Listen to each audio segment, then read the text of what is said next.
Uma vez eu encontrei uma senhora no aeroporto e ela já era bem idosa. Ela estava acompanhada do filho e ela tocou no meu ombro assim e com muita serenidade ela me disse: outro dia eu ouvindo um programa que o senhor estava fazendo, eu identifiquei um defeito em mim que passou a minha vida inteira me acorrentando, mas eu não fui capaz de perceber. Aos 92 anos, que é a idade que eu tenho hoje, ela me disse, eu pude perceber o quanto eu fui prisioneira desse defeito. Eu não sei quanto tempo me resta, Padre Fábio, mas eu sei que naquele dia, a reflexão que o senhor fazia iluminou a minha consciência de um jeito que é como se eu tivesse arrancado ele com a mão. E eu não me permiti mais viver conforme as regras daquele defeito.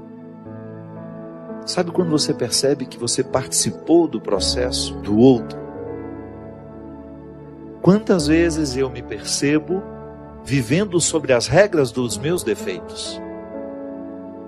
Porque quando eu passo a viver sobre as regras das minhas qualidades, eu fico mais leve para o outro, eu fico mais feliz, eu fico naturalmente mais interessante. O primeiro movimento que nós vivemos da conversão é a satisfação de ser quem a gente é. Que às vezes a gente fica pensando que a nossa conversão é para agradar a Deus. Deus fica feliz à medida que nós estamos. Então quando eu quero corrigir um defeito meu, e para isso a igreja nos ensina a dinâmica dos sacrifícios, né?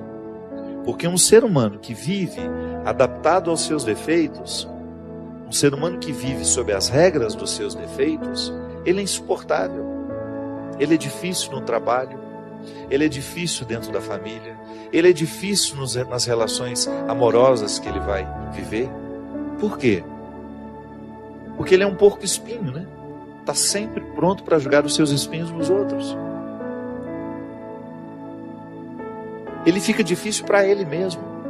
Pode observar, pessoas muito difíceis são difíceis antes para elas. Antes de serem insuportáveis aos outros, elas são insuportáveis a elas mesmas. Por isso que elas têm tanta dificuldade de lidar, de estar com os outros, de serem instrumentais de coisas boas, né? Então se eu não quebro as regras dos meus defeitos, se eu não me incomodo para deixar de estar adaptado a eles, aos meus vícios, se eu não faço esse movimento, eu vou me tornando uma pessoa insuportável. E isso é muito interessante, porque isso deve ser para nós um termômetro de conversão. Eu sou suportável? Porque às vezes as pessoas, elas se esquecem de permitirem que Deus transforme o coração delas. Às vezes transforma só o aspecto exterior. Mas e o coração? Que é esse que me faz ser diante do outro. Eu particularmente costumo dizer que nós cristãos somos os grandes responsáveis pelo ateísmo no mundo. Pela nossa falta de testemunho. Às vezes nós temos anos e anos e anos de pertença religiosa, 20 anos de padre, 30 anos de bispo, e somos insuportáveis. Somos deselegantes, somos grosseiros. Eu não sei onde é que Deus está nessa história.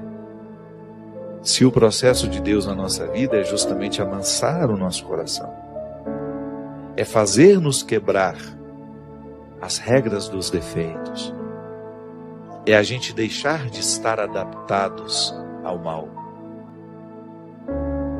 Se eu me torno uma pessoa insuportável aos outros, eu preciso sim rever o quanto de Deus já aconteceu em mim.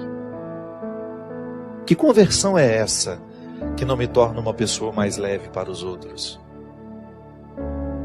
É o primeiro sinal, minha gente, de quem se diz religioso. Porque é o fruto da espiritualidade em nós. Eu não me sentir melhor que ninguém. Eu olhar nos olhos dos outros sem ter a pretensão de que sou melhor que eles. Se eu sou um bom chefe, não tem problema ser duro.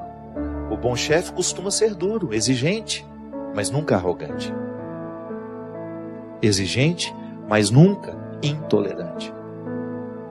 Exigente, mas não insuportável. Você sabe que uma vez, diante de uma dificuldade que eu estava tendo, um momento que eu estava vivendo difícil na vida, eu estava percebendo que a minha equipe tinha medo de mim. E nada pode ser pior do que isso. Uma coisa é a sua equipe ter respeito por você.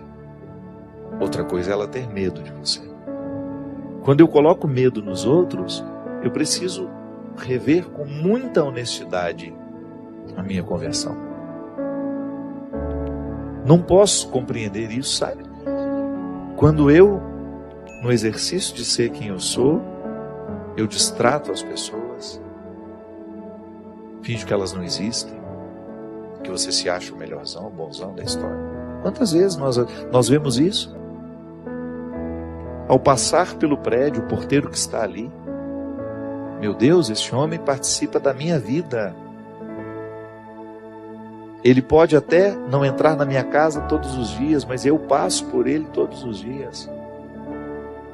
Eu quero saber quem ele é. Eu quero saber o nome dele. Eu quero participar. Eu quero estabelecer com ele a partir daquele momento pequeno que nós temos. Às vezes as pessoas não olham nos olhos umas das outras. E a gente diz que está convertido.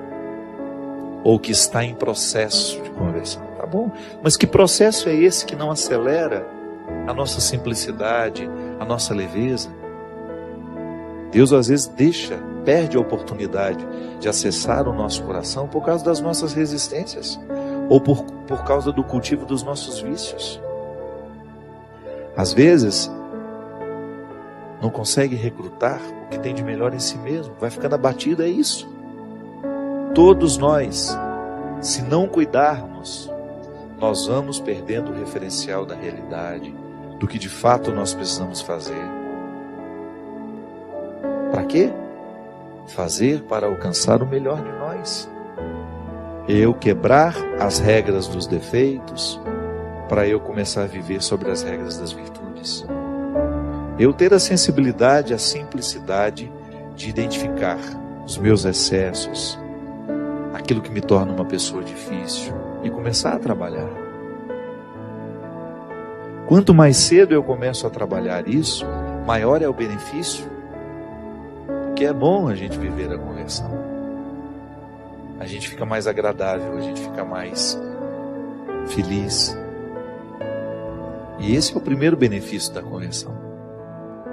Eu quero mudar aquilo que em mim é insuportável, para mim e para os outros.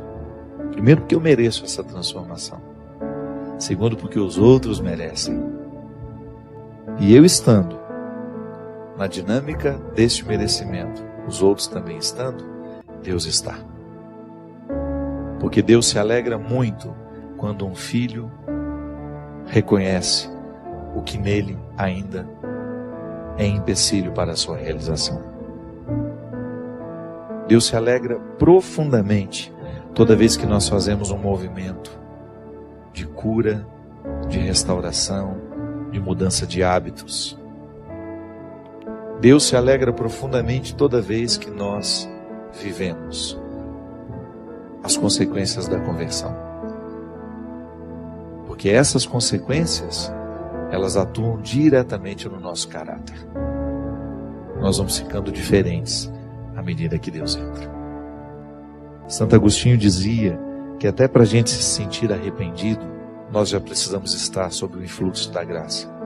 Que a graça de Deus aconteça hoje no nosso coração, abrindo os nossos olhos para a consciência, para que a gente tenha condições de perceber tudo o que em nós hoje precisa ser tocado pelo amor misericordioso de Jesus.